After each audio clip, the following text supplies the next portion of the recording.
My name is Mara Ellison. I'm 69 years old. I've always believed that silence can save a person more than words ever could. It's how I kept peace in my marriage, in my classroom when I taught troubled kids, and later in my own house when grief came to stay after Richard died. But that evening, silence became something else entirely, a weapon I hadn't known I possessed. The kitchen smelled of thyme and roasted chicken, the kind of smell that should make a house feel like home. Except, nothing felt like home anymore. Claire moved around the stove, humming softly, her hair tied up in the same messy knot she wore as a teenager. "You'll like this." "Mom," she said, "it's light, just what you need for that cough." She ladled soup into 2 bowls, the steam curling up like thin ghosts. I sat at the table, watching her hands. They trembled slightly, not from kindness, but from something else. There was a stillness inside me, like the moment before a storm breaks. Claire reached for the pocket of her cardigan, pulled out a small packet white, folded neatly. She tore it open with her teeth, then glanced toward the window as if to be sure no one was watching. The powder sifted down into the bowl in a pale stream. It disappeared into the broth almost instantly. I didn't move. My breath slowed until I could hear my own heartbeat. She stirred the spoon once, twice, then smiled over her shoulder. "This'll help your cough," she said, her voice light as sugar. "Thank you, sweetheart," I replied. My tone was calm, even gentle, the same one I'd used when she was 5 and tried to hide broken glass behind the couch. She carried the bowl toward me, set it carefully in front of my plate, and placed another in front of the chair opposite mine. "Let's eat before it gets cold," she said, pulling her sleeves down over her wrists. The spoon gleamed beside the napkin. I picked it up, stirring slowly, pretending to test the temperature. Claire turned back to the counter, searching for something in the drawer. Salt, perhaps, or a distraction. I moved my bowl aside and, in one quiet motion, switched it with hers. The sound of ceramic against wood was so soft, it could have been mistaken for breathing.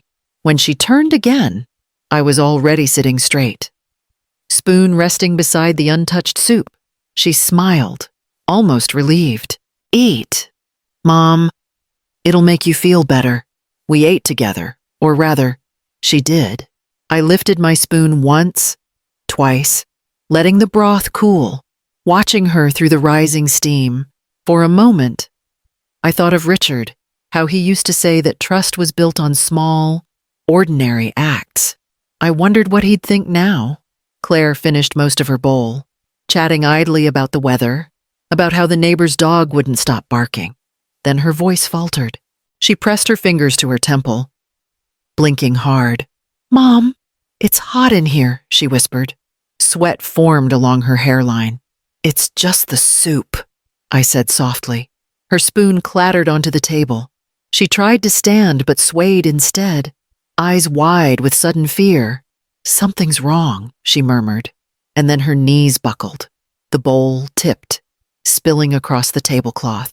I rose, reaching for her shoulder, the motion steady, deliberate, just as the siren from somewhere beyond the neighborhood began to wail through the evening air. The kitchen filled with noise boots against tile, the rush of oxygen bags, clipped voices giving orders.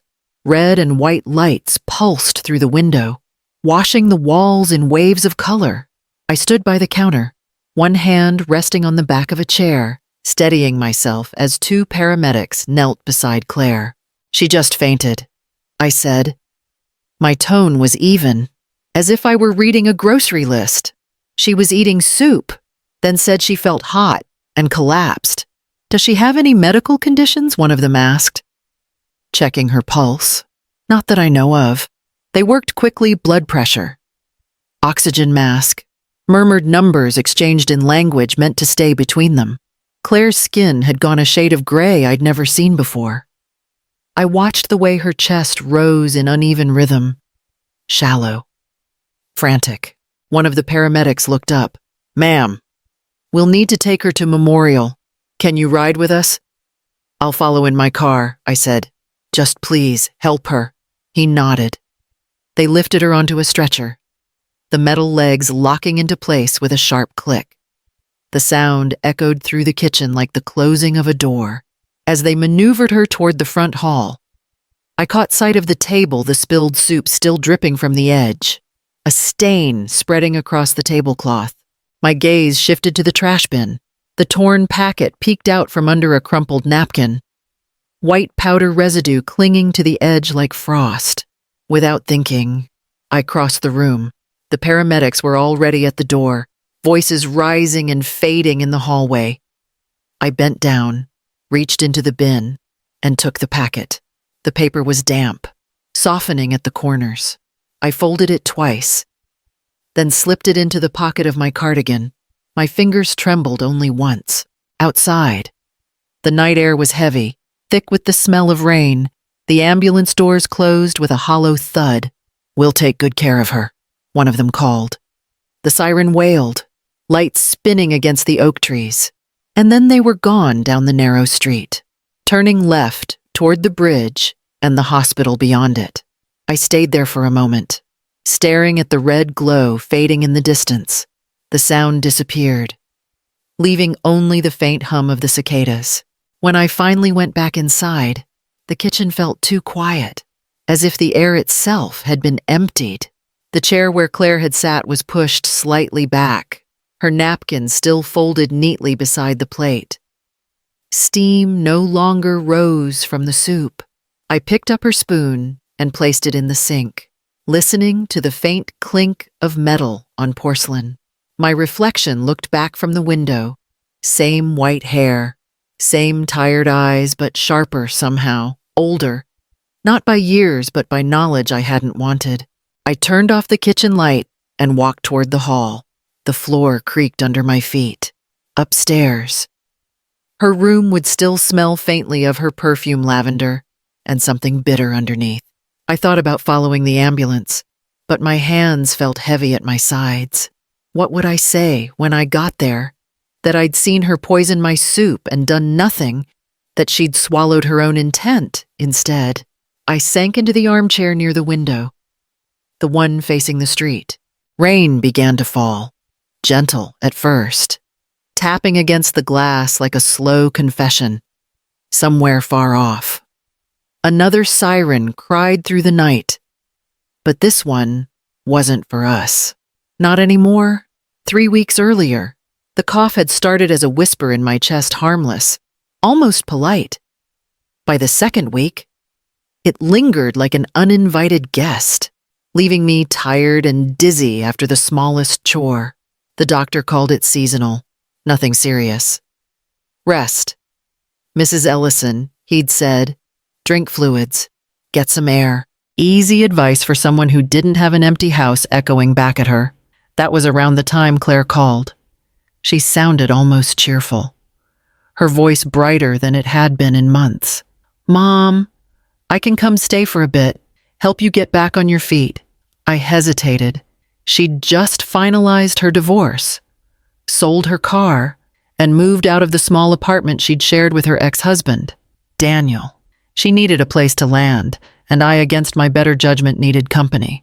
She arrived the next morning, suitcase in hand, a smile that almost looked genuine. For the first few days, I was grateful. She made soup, folded laundry, rearranged the medicine bottles by date and dosage. At night, she sat at the foot of my bed, scrolling through her phone while I drifted in and out of sleep. Sometimes she'd reach over and smooth the blanket.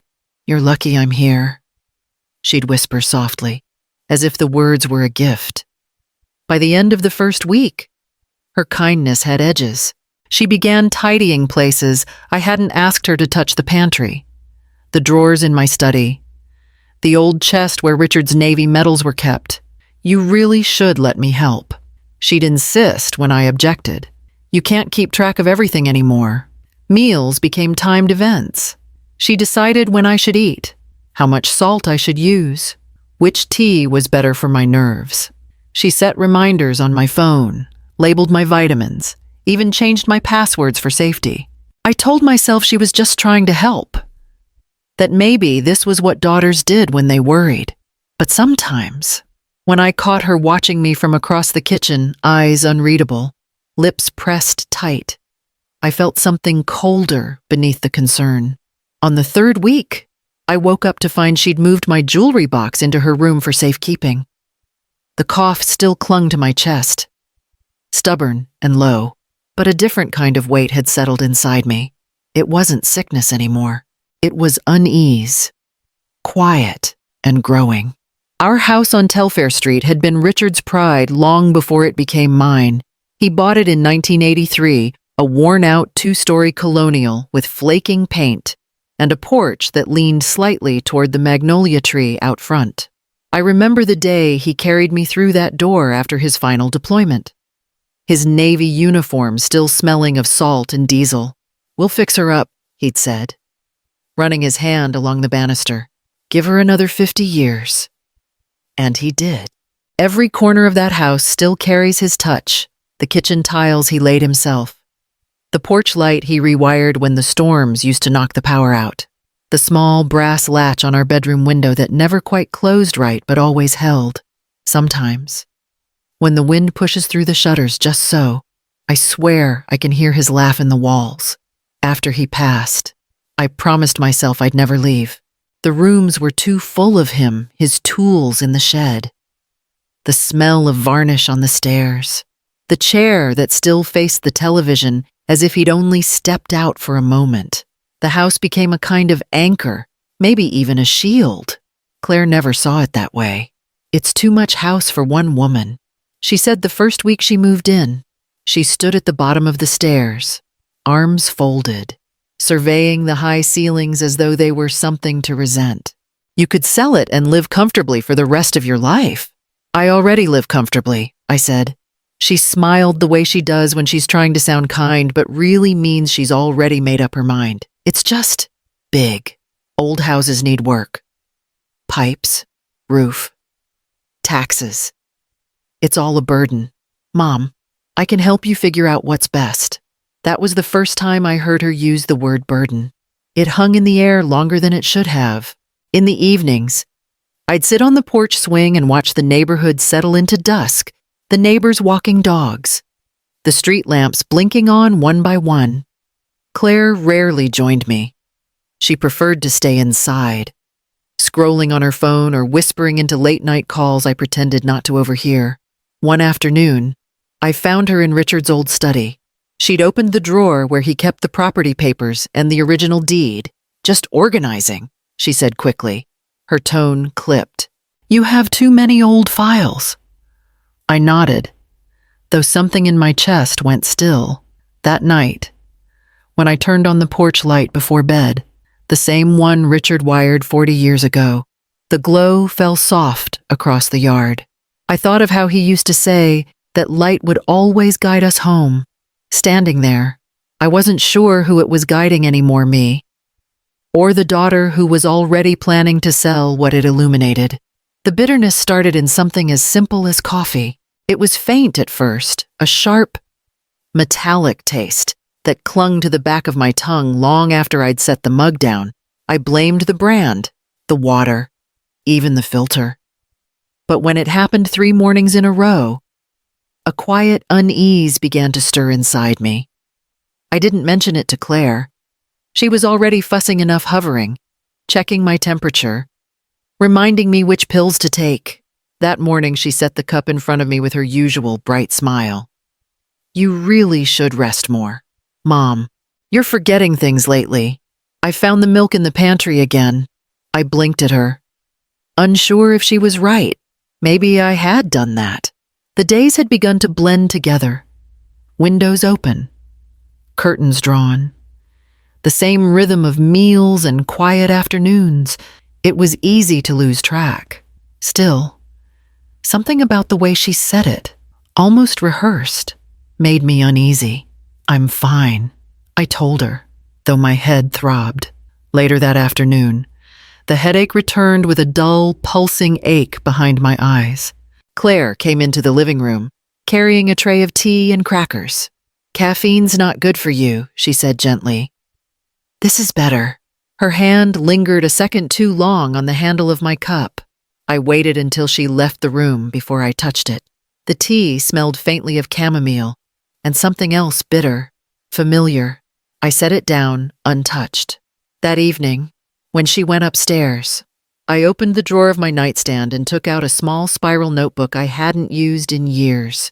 On the first page, I wrote coffee bitter, 3 mornings, headache. The act of writing steadied me. It was proof that I wasn't imagining things. Each day, I added more milk in pantry, said I did it. Tea smells strange. Feeling dizzy after meals. I kept the notebook tucked beneath the folded pillowcase, where she wouldn't think to look. Claire's voice floated down the stairs later that night, soft and melodic as she hummed to herself in the kitchen. I closed my eyes, listening. The house still smelled faintly of coffee, but underneath it, I could taste the bitterness again, only this time. It wasn't in my mouth. It was in the air I breathed. It was late morning when Nora stopped by, the kind of Savannah day when the air felt soft enough to fold in your hands. She appeared at the door with her usual knock, 3 quick taps, and a pause.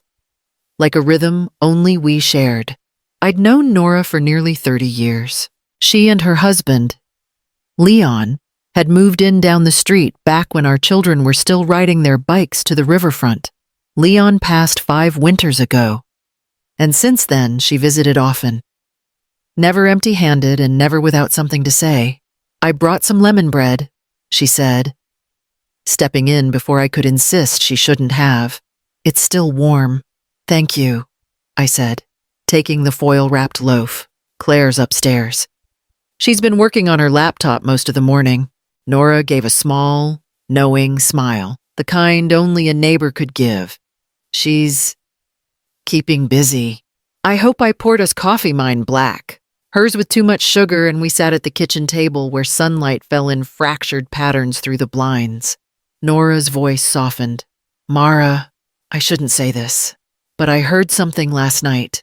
I looked up from my cup, heard what? She was outside on the porch, your Claire, talking on the phone, arguing. Really? Nora's gaze flicked toward the ceiling as if to make sure Claire wasn't listening. She mentioned the deed, said, it'll be faster once it's signed over. Then she lowered her voice, but it sounded heated. The room went still except for the slow ticking of the wall clock. I tried to smile. You must have misunderstood. She's been helping me with bills lately. Maybe she meant something else. Maybe, Nora said gently, though her eyes stayed fixed on mine. I just thought you should know. We changed the subject after that lemon bread, the magnolia tree that was losing its leaves too early, the heat. When she left, I waved from the porch until she disappeared around the corner. Then I went back inside and leaned against the door, listening to the silence. Upstairs, Claire's footsteps moved back and forth. A drawer closed, then another. I climbed the first few steps quietly, not sure what I meant to do, only knowing I couldn't sit still. When I reached the landing, the hallway door to the study stood half open. The desk was neat. Too neat. The pile of papers I'd kept in the top drawer, bank statements, old insurance forms. The mortgage file Richard and I had signed together was gone. The drawer was empty except for a single envelope, unmarked. I opened it and found nothing inside. Mom Claire's voice floated from her room, light but sharp around the edges. Are you looking for something? I slipped the envelope back, closed the drawer, and forced my voice steady. Just dusting. I couldn't sleep last night. She appeared in the doorway, barefoot, hair tied up, smile too sweet. You should rest. I'll take care of everything. That night, I lay awake long after the lights went out, listening to the faint hum of the refrigerator and the ticking clock. The house felt heavier somehow, like the air itself was aware of what was missing. I told myself Nora must have misheard, that Claire was only trying to help. But the space where the papers had been seemed to breathe beside me, whispering otherwise. The next morning began with an errand so small it should have meant nothing at all. My doctor's office had called to confirm an appointment, and I needed my insurance card. I kept it in the drawer of the old dresser in my room at least. I thought I did. When I opened it, the space was empty except for a few folded scarves and a photograph of Richard in uniform. I frowned, certain I'd placed it there. "Claire," I called up the stairs. "Did you move my insurance card?" Her voice floated down, casual, distracted. "I organized the papers last week. Maybe check the cabinet in my room. I think I tucked it with the rest of the medical stuff." I hesitated. My room was the only one I ever opened in this house. Hers had become a space I moved around but never through, as if crossing that threshold meant something irreversible. Still, I climbed the stairs, one hand gripping the railing Richard had sanded smooth decades ago. Her door was half open. The smell inside was faintly floral, but laced with something bitter cleaner, maybe. Or perfume meant to mask the air. Sunlight streamed across her dresser, glinting off the framed photos she'd brought with her. I stepped carefully, scanning the tops of drawers for the blue folder I used for my insurance papers. It wasn't there. I started to pull open drawers one by one. Socks, folded shirts, makeup, and then, beneath a stack of receipts and unopened mail, a small amber bottle caught the light. The label was half torn, but I could still read the printed word lorazepam. Below it, a prescription date barely a month old. The name on the bottle wasn't hers, it was mine. For a long moment, I couldn't move. The air felt thinner, heavy with the scent of lilac and something wrong. I unscrewed the cap and tilted it slightly. Inside, a handful of white tablets rattled against the glass. My pulse thudded in my throat. I placed it back exactly as I'd found it, trying to keep my hands steady, but my fingers brushed against a white envelope lying underneath the dresser mat. It was folded twice, neat, official-looking. I opened it. A pre-approved mortgage offer. My address printed clearly at the top. The letter was addressed to Ms. Claire Ellison, with an estimated property value and a handwritten note from a bank officer promising fast approval upon confirmation of ownership. Ownership. The word tightened in my chest like a vice. I read it twice, then a third time, though the meaning didn't change. It wasn't hypothetical. It was a plan.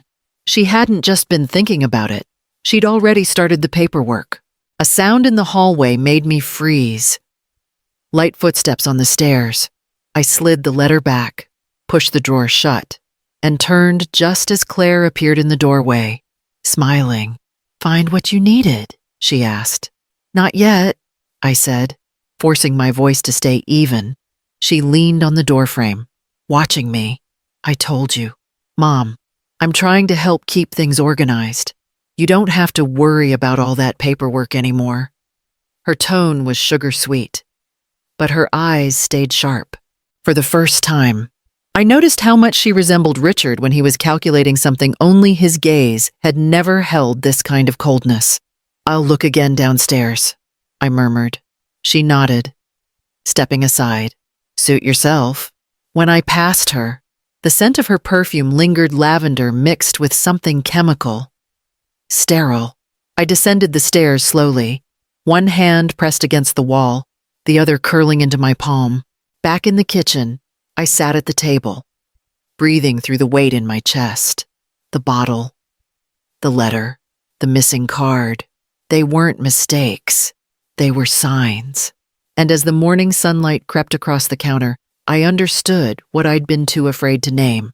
The house wasn't what she wanted. It was the life that came with it. By evening, the house had fallen into that quiet hour when light turns gold and everything feels almost kind.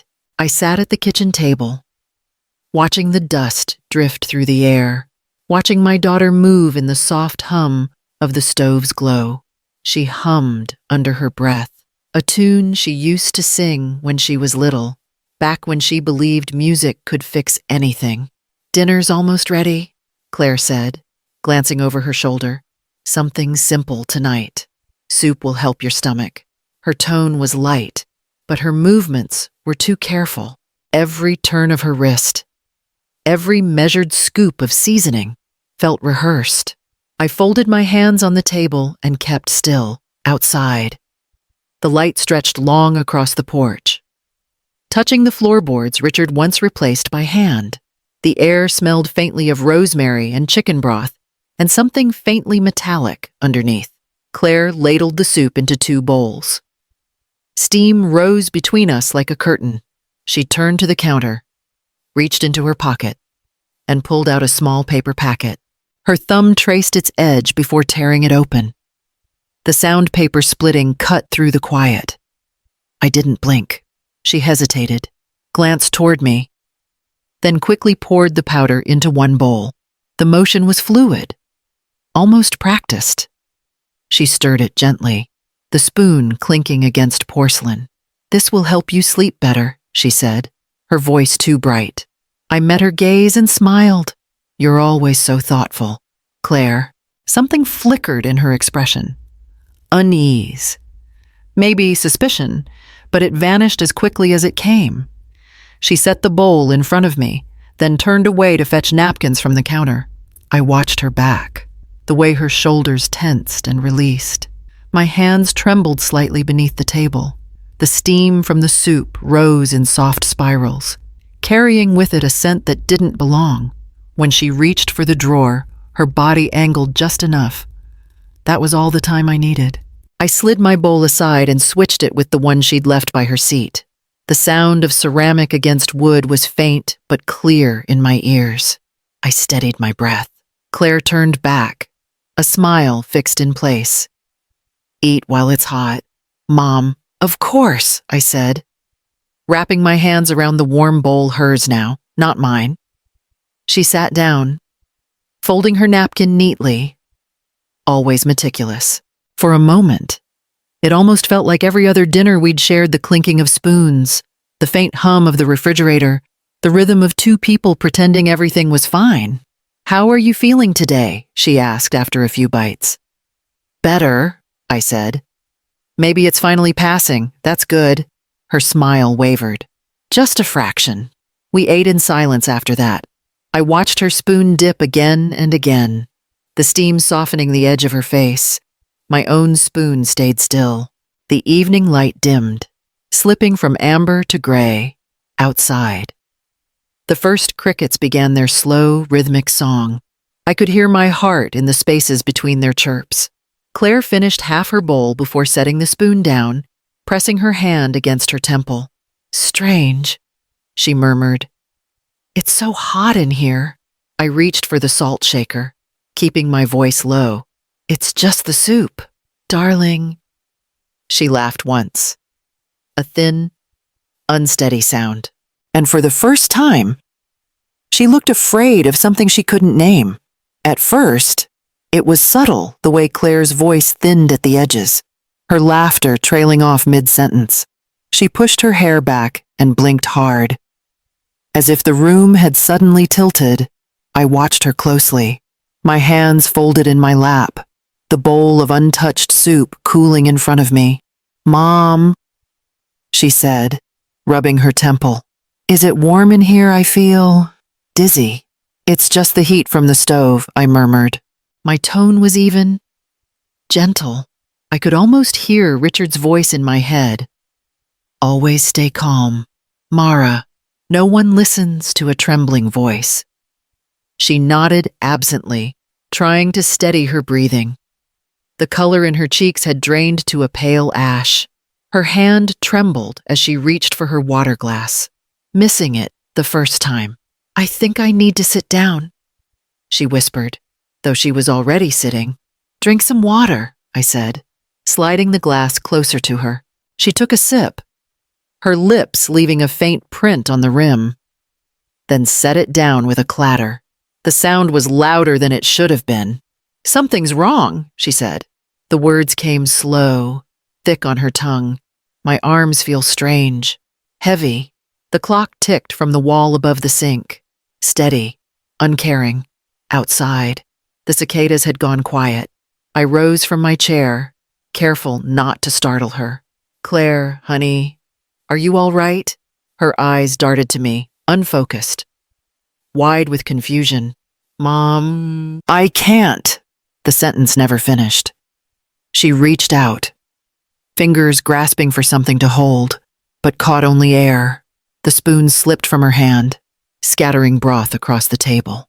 Then her body gave out, folding sideways, her head striking the edge of the chair before landing on the floor. I was beside her before the echo faded. She was breathing, but shallowly, her pulse faint beneath her wrist. Her skin glistened with sweat. For a heartbeat, I simply looked at her, this woman who used to fit in the crook of my arm, whose first fever had made me cry from fear. Now, I felt nothing but an old, hollow ache. I reached for the phone on the counter and dialed 911. My voice when I spoke was calm, practiced. My daughter collapsed. I said, "She's breathing, but barely." "Stay on the line, ma'am," the operator instructed. "Is she conscious?" "No. She's slipping in and out." "Do you know what happened?" "She was eating dinner," I replied. Then she said she felt dizzy. They promised the ambulance was on its way. I gave the address, then knelt again beside her, her breathing hitched, a low groan rising from her throat. I brushed a strand of hair from her face. It was damp, tangled, and smelled faintly of rosemary and sweat. The sirens grew louder, their wail stretching through the humid air outside. I unlocked the front door, leaving it wide for them. Back in the kitchen, I knelt again, her hand still warm in mine. The light above us flickered once, then steadied. When the paramedics arrived, I stepped aside to let them through. They asked questions I barely heard. My voice stayed level, answering what they needed to know. The rest I kept folded inside me, small and silent as breath. By morning, the house smelled faintly of disinfectant and silence. The ambulance lights had long faded, but their colors still lingered behind my eyelids every time I closed them. I hadn't slept. The soup bowls still sat on the counter, cold and congealed, their shadows stretching thin in the early light. Around 9, someone knocked on the door. It wasn't a neighbor's knock, too firm, too measured. When I opened it, a man stood there holding a notepad and the kind of calm expression that always hides bad news. "Mrs. Ellison?" he asked. "Yes. I'm Detective Amos Reed with the Savannah Police Department. May I come in?" He was in his late 40s, tall but slightly stooped. The kind of man who'd learned patience from watching too many lives fall apart. His voice was steady, respectful. He stepped inside, glancing briefly at the kitchen before gesturing toward the dining table. "Your daughter, Claire Ellison, is in stable condition," he said. "She was admitted to Memorial last night. The doctors found a significant amount of a sedative diazepam in her blood. It's a controlled substance." I sat down slowly, folding my hands in my lap. "She's alive. Then she is. But she's not making much sense. She told the hospital staff that you both had the same dinner, and that you might have accidentally poisoned her." He paused, letting the words settle between us. "Accidentally," I repeated, the words sounding strange in my mouth. Reed nodded. "She says you were the only two here last night, that you cooked together. That's not true." He made a note in his pad. "Then tell me what happened." I took a breath, slow and careful. "She made dinner, chicken soup, said it would help my cough. Did you both eat?" "I didn't finish mine." "Why not?" "It didn't taste right." His eyes met mine, sharp but not unkind. "Did you notice her adding anything to it?" I hesitated just long enough for him to catch it. "I saw her open a packet," I said finally.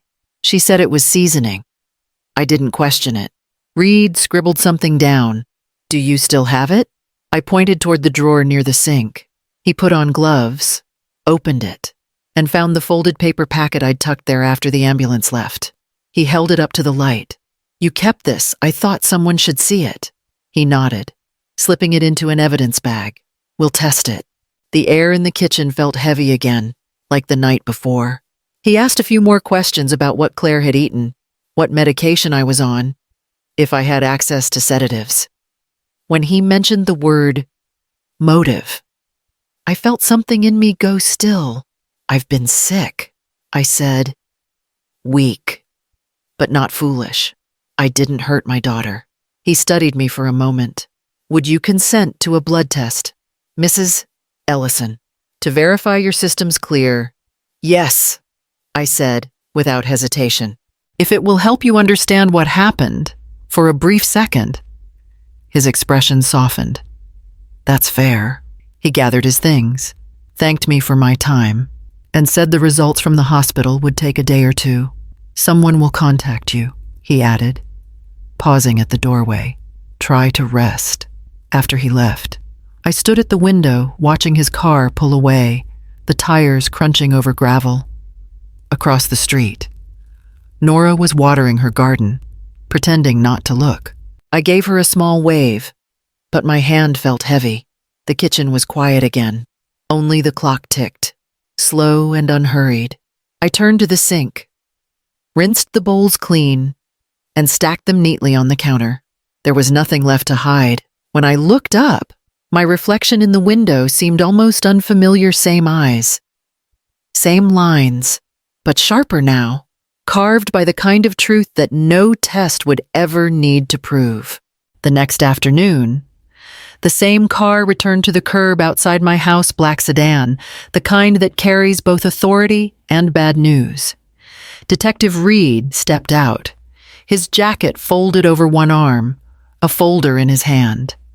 The day was heavy with heat, the kind that makes even the cicadas pause mid-song. Afternoon, Mrs. Ellison, he said, removing his sunglasses. Mind if I come in? I nodded and led him to the kitchen. He didn't sit right away. Instead, he placed the folder on the table and took a slow look around, as if the air itself might confess something. We ran tests on the packet you gave us, he said finally. The residue matches diazepam, the same sedative we found in your daughter's system.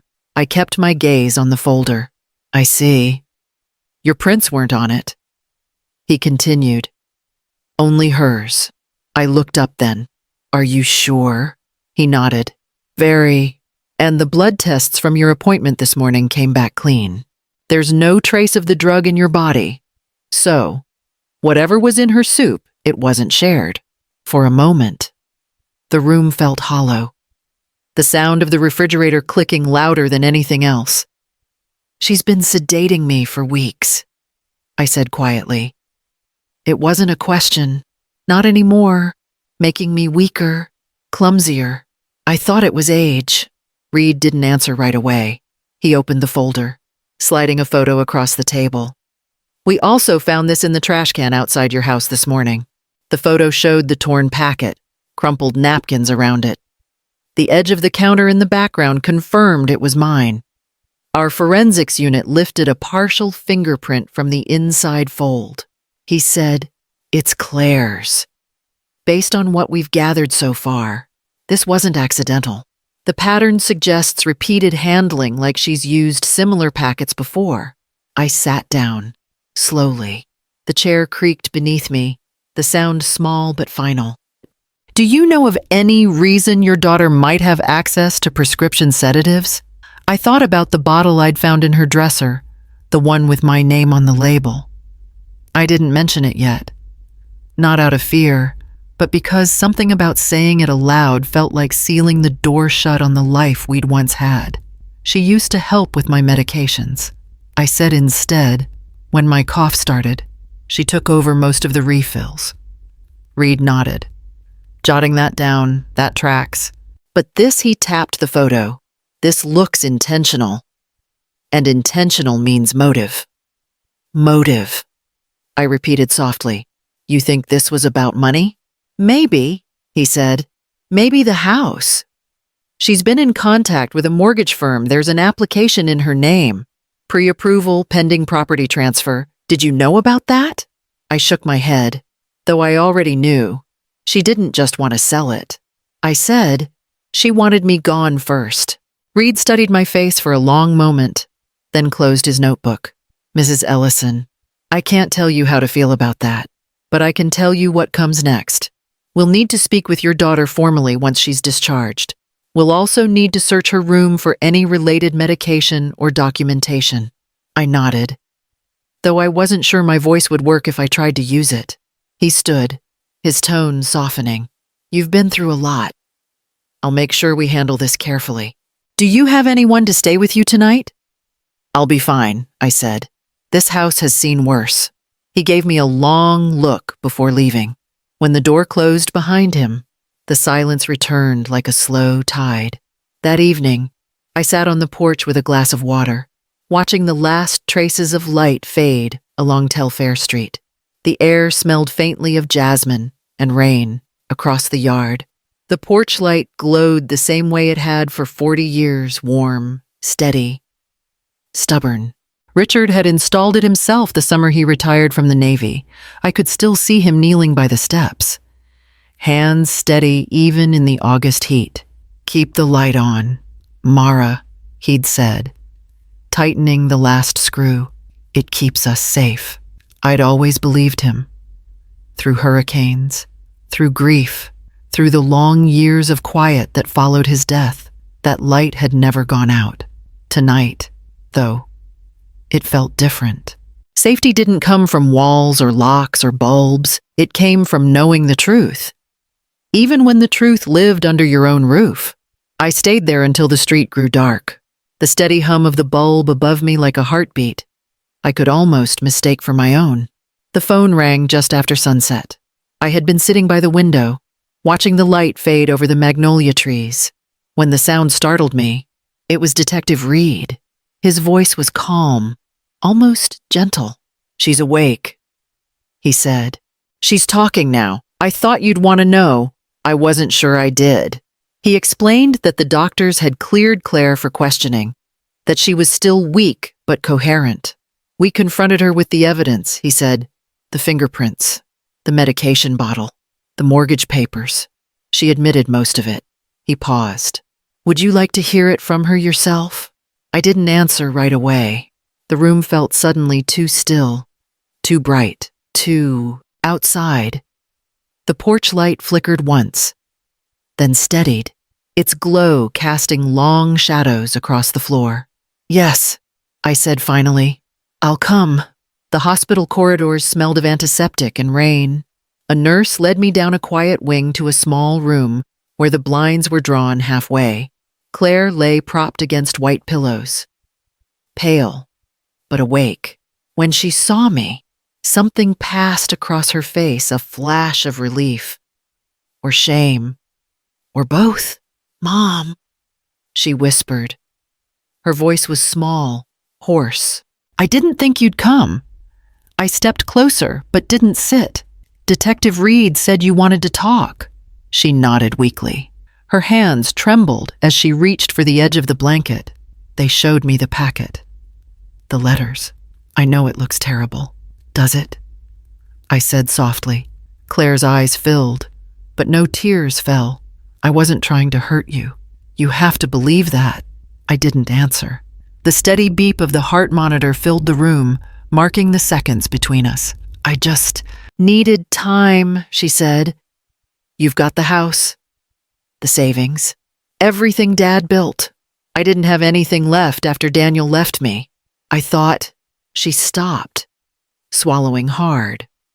I thought if you were declared unfit, if the doctor said you couldn't manage the property anymore, I could handle it. I'd sell the house, pay the debts, start over. My voice came out quieter than I expected. By drugging me, it wasn't supposed to be dangerous, she said quickly. Just enough to make you tired, confused. I read that the doses were mild. I didn't mean for you to get sick. I stared at her, at the daughter I'd once carried through storms and sleepless nights, at the same hands that had once held mine crossing the street. And the soup. She closed her eyes. That wasn't supposed to happen. I panicked. You were starting to notice things, the notes, the pills. I thought one strong dose would make you sleep through the night. I didn't know.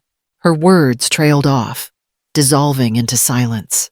Detective Reed stood near the doorway, hands clasped, saying nothing. He didn't have to. The air itself was a witness. "You could have asked me," I said. "You could have said you needed help."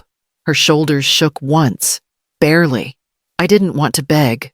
"Mom, I just wanted something of my own." The ache that rose in me wasn't anger, it was something older, something that had no name, a kind of mourning, maybe, for the years that could never be untangled. I took a step closer, resting my hand on the metal frame of her bed. "You already had something of your own," I said. "You had my trust." Claire's mouth opened, but no sound came.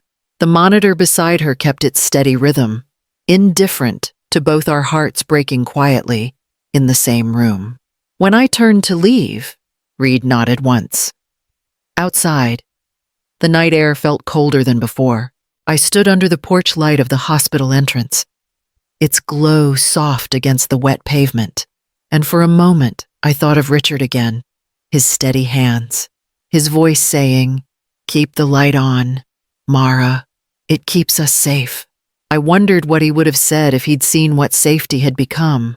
The day after Claire's confession, the air felt strangely clean.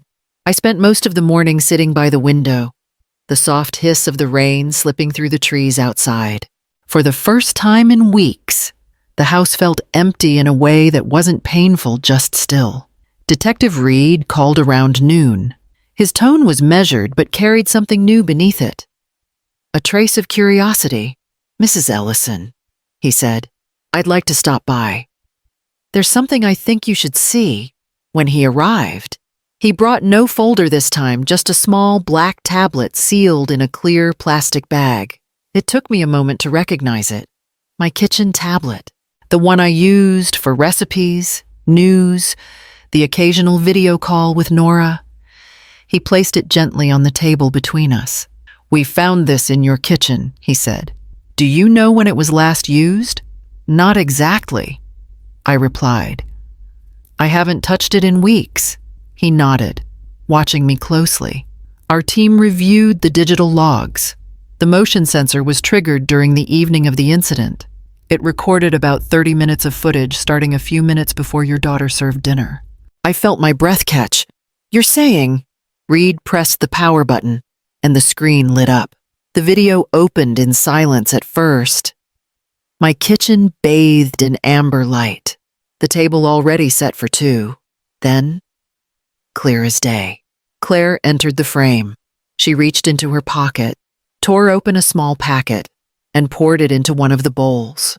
She stirred slowly, glancing toward the hallway, her expression calm, practiced. Even knowing what I'd seen that night, watching it again felt unreal. The screen flickered as she turned her back. And then, there I was moving quietly, switching the bowls. The motion was small, deliberate. Reed paused the video there.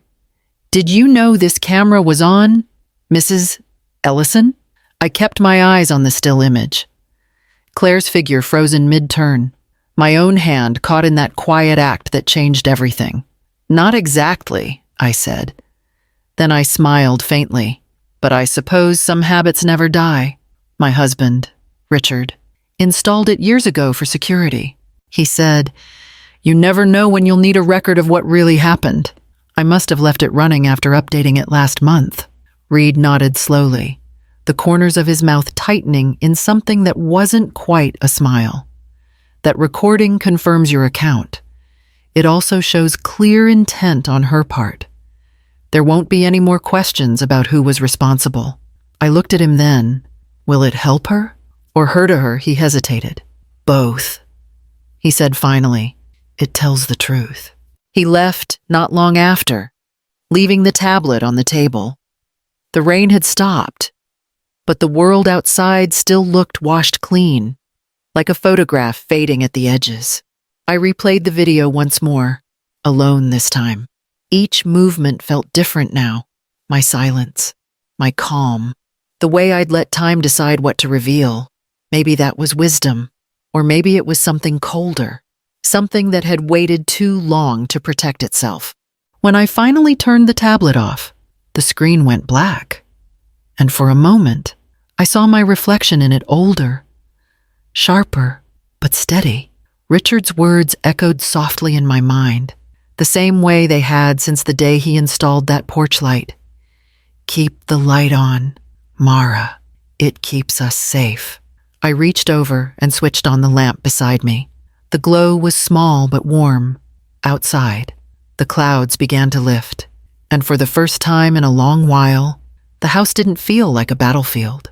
It felt like a place that had remembered how to breathe. The courthouse in Savannah smelled faintly of polish and old paper, a mix of history and consequence. I arrived early, wearing the same navy dress I'd worn to Richard's funeral. It felt appropriate, somehow solemn, respectful, but not sentimental. Detective Reed met me by the door, his expression professional but kind. "They'll ask you to take the stand after the evidence is presented," he said. "It won't be long." I nodded.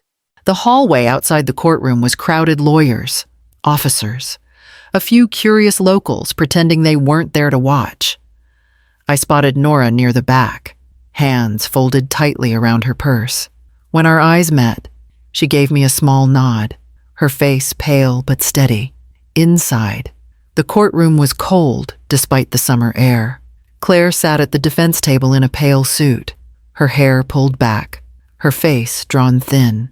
She looked smaller than I remembered, less like the daughter who had filled every room she entered, more like the echo of someone who'd been gone a long time. When the judge entered, everyone rose. The proceedings began quickly. Statements from the prosecution, the evidence displayed on a large screen, the tablet recording, the forensic reports, the fingerprints on the packet. Claire's lawyer spoke softly about emotional strain, about desperation and poor judgment. He called her a woman blinded by fear, not malice, but the truth, once spoken, filled the room in a way that left no space for pity. When they called my name, I walked to the stand without looking at her. The bailiff swore me in, and for a moment I felt the weight of every eye in the room. "Mrs. Ellison," the prosecutor said, "can you tell the court what you remember from the night of March 12th? I told them everything, the dinner, the powder, the quiet switch, the silence." My voice stayed level. I didn't cry. I didn't raise it either. The words were plain, the same way truth often is when it's been worn down by time and disbelief. When it was over, I glanced toward Claire. Her eyes met mine for a second before lowering to her lap. She didn't look angry or ashamed, just hollow. The judge's ruling came near noon. His voice was measured, deliberate. 12 years for attempted manslaughter, he said. Eligibility for parole after 8. There was no reaction from Claire. No sound at all. She simply closed her eyes, as if the sentence had been expected. When they led her away, her shoulders didn't shake. She didn't turn back.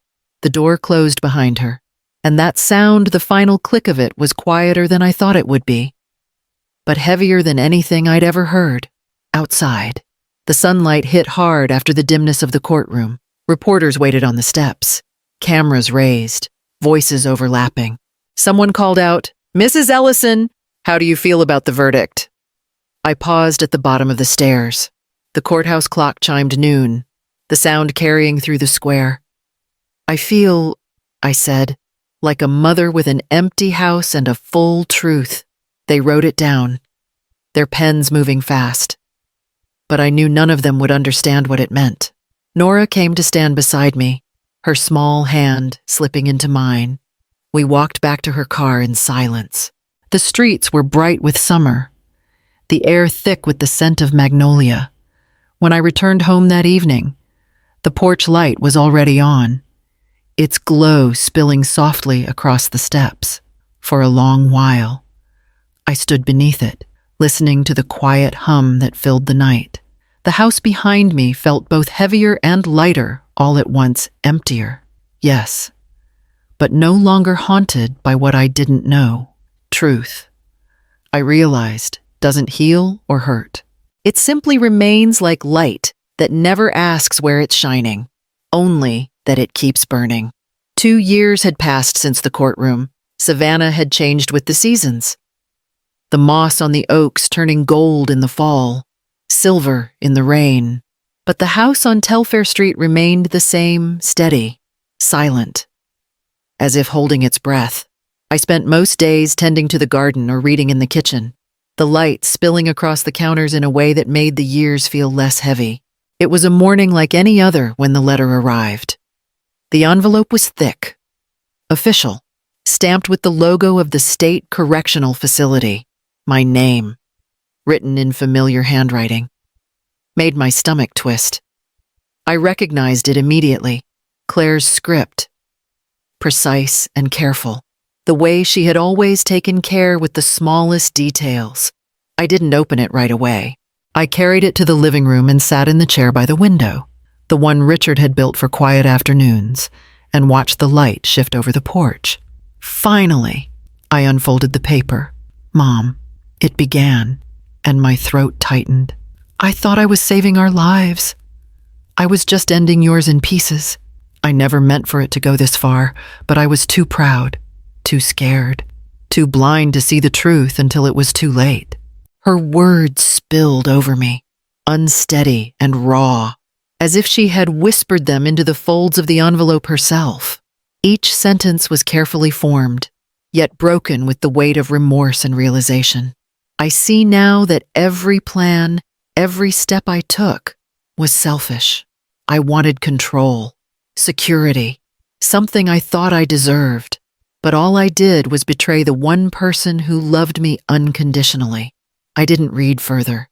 My hands folded the letter neatly, pressing it against my chest for a moment before setting it down beside Richard's photo on the mantel, his smiling face, caught forever in a black and white photograph, seemed to watch me quietly. I traced the frame with my fingers, feeling the familiar grooves and bumps he had carved, his touch. Lingering decades later, for a long while, I just sat there, the envelope beside me, neither opening it again nor discarding it. There was a quiet satisfaction in knowing the words were there, the truth laid bare.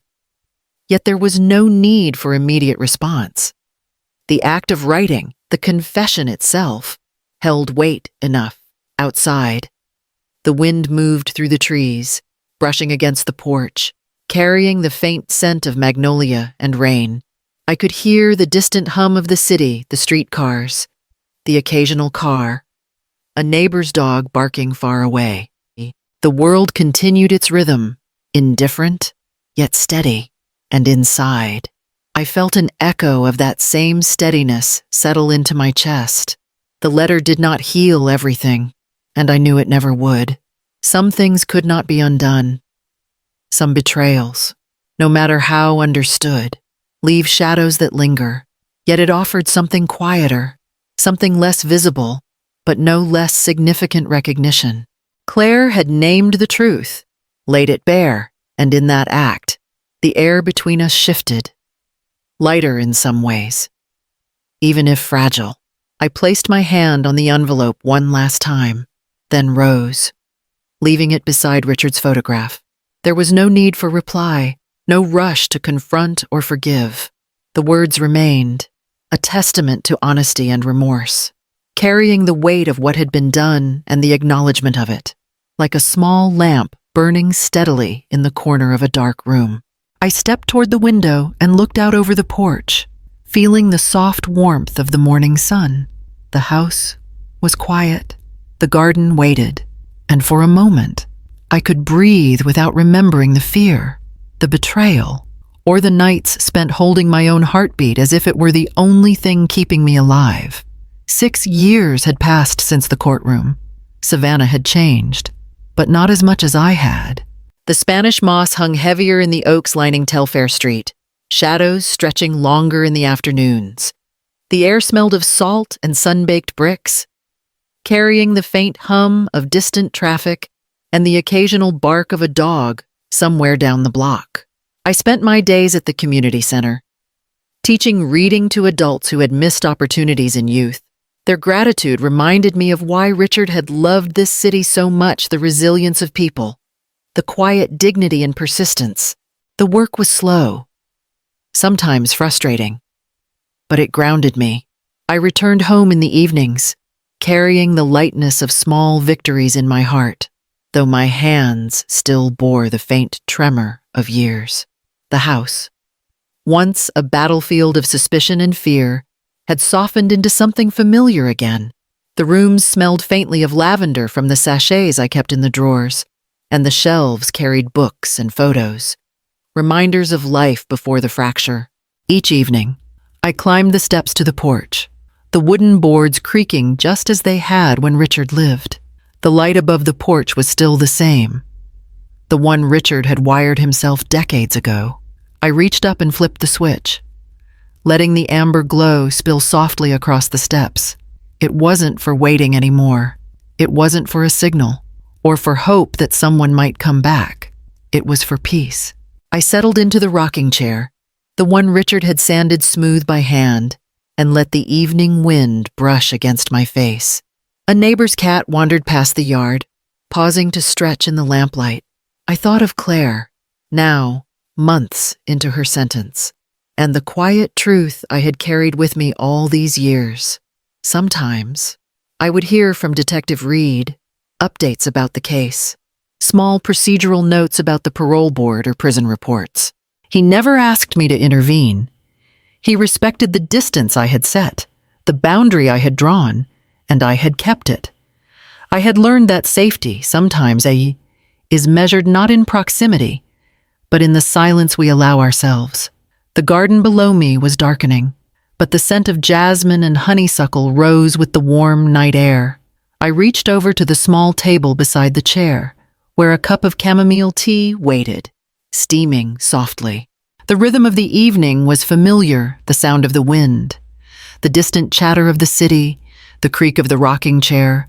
The light washed over the porch in steady waves, illuminating the steps, the railing, the small imperfections that Richard had lovingly repaired.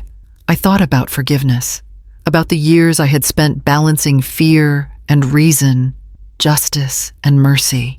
The truth had saved me, yes, but it had also demanded restraint. I had chosen to act with patience, to let Claire's own decisions unfold rather than intervene recklessly. And in the end, the house remained mine not by confrontation, but by the quiet persistence of awareness and timing. A gentle breeze stirred the curtains of the windows behind me, and I noticed how the shadows shifted, curling softly over the garden. I imagined Richard standing beside me, his hand on the railing, nodding once. "Keep it on, Mara," he might have said. "It keeps you safe." And I understood that safety and peace were not the same thing, though they often shared the same space. I sipped the tea, warm against the cool air, and watched the light settle into steady amber across the porch. For the first time in years, I felt the house breathe along with me, the tension of old betrayals released into the night. Outside, a firefly flickered briefly, then vanished into the darkness. A small pulse of life in a world that had carried on regardless of the storms inside these walls. The porch light glowed steadily, unwavering, and I let my gaze linger on it, not for the waiting, not for the fear of what might come, but for the quiet knowledge that the night was held gently, the air measured and calm, and that I finally could be held by it as well. The evening air in Savannah carried the faint tang of salt from the river, and the soft fragrance of magnolia and honeysuckle drifting from neighboring yards. I was in the kitchen, stirring a pot of chicken soup. The aroma was comforting, familiar, as if it carried the memory of countless evenings when Richard had leaned against the counter, smiling at the way the light caught the steam. Tonight, it would be Nora joining me. She arrived just as the sun dipped below the horizon, its amber glow painting the house in warm streaks. Nora, now a little older herself, smiled as she stepped into the kitchen, taking in the familiar warmth. Still making soup, she asked lightly, though her eyes held the concern of someone who had witnessed far too much. I poured the soup into bowls, letting the steam curl like gentle tendrils toward the ceiling. I placed a bowl in front of her chair, the same one she had occupied during countless afternoons of tea and conversation. I sat across from her, spoon in hand, the warmth of the broth steadying the quiet in the room. "You still eat soup after all that?" she asked, raising an eyebrow, a small laugh hidden in her words. I smiled, feeling the weight of years settle gently on my shoulders. "That day didn't ruin soup," I said softly. "It reminded me who I was. It reminded me that even when the people we love betray us, we carry the choice of what to hold on to. The bitterness can pass, but we decide what remains." Nora nodded, and we ate slowly, letting the silence between us stretch without tension. Outside, the evening deepened, the sky a velvet blue speckled with the first faint stars. The porch light flickered on automatically, casting its amber glow across the steps and the garden. The same light Richard had wired so many decades ago.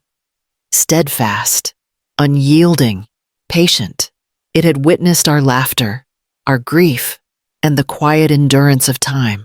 As I lifted the spoon to my lips, I remembered the evenings when Claire had sat across the table, her hands trembling slightly over the bowl I had once assumed was safe. I remembered the fear, the betrayal, the choice to let silence and patience become my defense. And I understood, now more clearly than ever, that the house had not only survived because of bricks and mortar, but because I had survived. Nora glanced at me, her expression soft. "You're different," she said quietly. "Calmer. I had to be," I replied. "There are things in life that test more than just strength or patience. They test who we are at the core. I could have reacted with anger, with fear, but those choices would have taken something from me, something permanent. Instead, I chose steady, deliberate calm, and it gave me something back: clarity." She reached across the table and lightly brushed my hand. "You taught me more than any lesson I ever expected to learn here," she said. I looked down at my hands, then back at her. The steam rose from the bowls, curling and dissipating, carrying the faint scent of herbs and simmered chicken into the night air. I thought about betrayal and how it had cooled with time, its heat fading, but leaving behind a shape that could be understood and accepted. "Every act," I said, almost to myself, "every decision to hold back, every pause before speaking, has a weight. And sometimes, that weight is the thing that lets the heart endure. It lets it choose warmth instead of burning." Nora smiled, lifting her spoon again. We ate in quiet appreciation of the moment, the broth warm, the air filled with the soft rhythm of night in Savannah. The porch light glowed steadily, illuminating the steps, the garden, and the path back into the house, a symbol not of waiting, but of continuity, of hope, and of measured, enduring peace. I finished my last spoonful, setting it down gently. The night wrapped around the house, calm and steady, and I felt it settle inside me too. Even when betrayal cools, there remains warmth in the choices we make, in the patience we allow, and in the lives we continue to nurture with deliberate care. That night, in the quiet glow of the porch light, I understood fully what it meant to survive and to forgive. Not for others, but for oneself.